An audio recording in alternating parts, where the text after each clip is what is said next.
Assalamualaikum warahmatullahi wabarakatuh, and good morning, ladies and gentlemen, and the adjudicators. Before I start my opinion here, please let me introduce myself.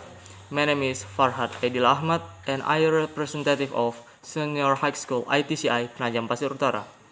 Ladies and gentlemen, and the adjudicators, before entering the discussion, I will first explain what is meant by criminalization. Criminalizations can be interpreted as determining an act as an act that can be punished. The process ends with the formation of a law in which the act is threatened with a criminal sanction. Criminal policy in criminal law reform includes two problems, namely what is the basis or justification for calculating an act as a crime, and what are the criteria used in criminalization. By analyzing the development of thinking that develops in criminal law, criminology, and criminal policy regarding crime in relation to the values and objectives of legal regulation, it is possible to know the justification and criteria for criminalization. The basis of justification for criminalizing an act as a criminal act is because the act is immoral, detrimental to the interests of the community, is contrary to cultural values, is deviant behavior and antisocial behavior that causes damage to society. Criteria for general criminalization include consideration of facility, result, and cost, capability of the criminal justice system, and the position of the criminal law as the primum remedium in crime prevention, as well as the quality of the research of law enforcement officers. Special criteria for criminalization that are specific in nature are found in every act that will be criminalized. And I totally agree with the motion that says it will criminalize individuals or organizations that refuse to recycle. But before we get into the argument, I want to give you what is recycle policies first. This term refers to the policies that can be enacted at the state or local level. These policies typically come in three primary forms: recycling, participation, or sort separations. This policy requires waste generators to sort separate designated materials for collection and recycling. More than ever, our future depends upon how we manage the future of our waste. As an integrated part of sustainable development, effective waste management can reduce our global footprint. Ignoring or neglecting the challenge of waste, however, can lead to significant health, environmental, and economic consequences. We'll take an example in Indonesia first.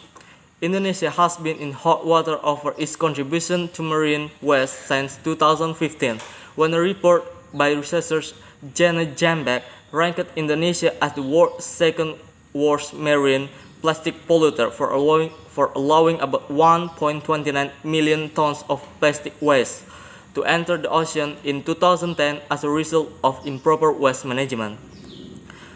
The government has been working to prevent waste from ending up in the ocean, including by building the country's recycling industry.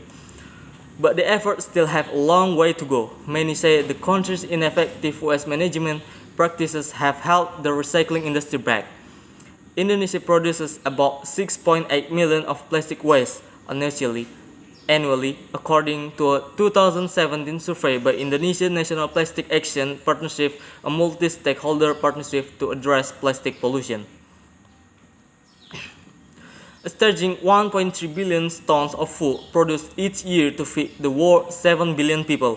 Yet, according to the Food and Agricultural Organization, or FAO, $1 trillion of that food goes to waste. With 2,100 new people added every day, the world can ill afford to waste such a massive amount of food. Global waste, however, doesn't stop at food. Consumers are increasingly buying products that are wrapped in plastic and paper. Much of this packaging, and eventually the products themselves, will end up in landfills. Innovative solutions to combat e-waste are emerging. Recovering valuable metals and other resources locked inside electronic products, for example, can reduce e-waste.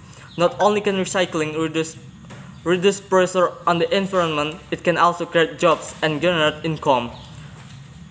Indeed, the global waste market sector from collection to recycling is estimated to be 410 billion US dollar a year, excluding a very large informal sector.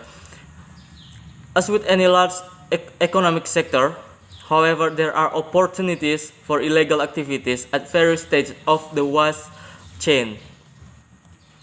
Regulation and expose people to toxic chemicals.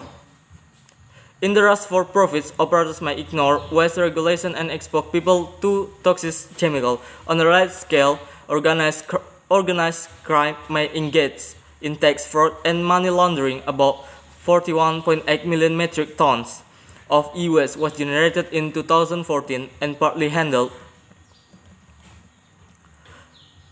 informally, including illegally. This could amount to as much as 18.8 billion annually US dollar without sustainable management, monitoring, and good governance of e-waste. Illegal activities may only increase, undermining attempts to protect health and the environment as well as to generate legitimate employment.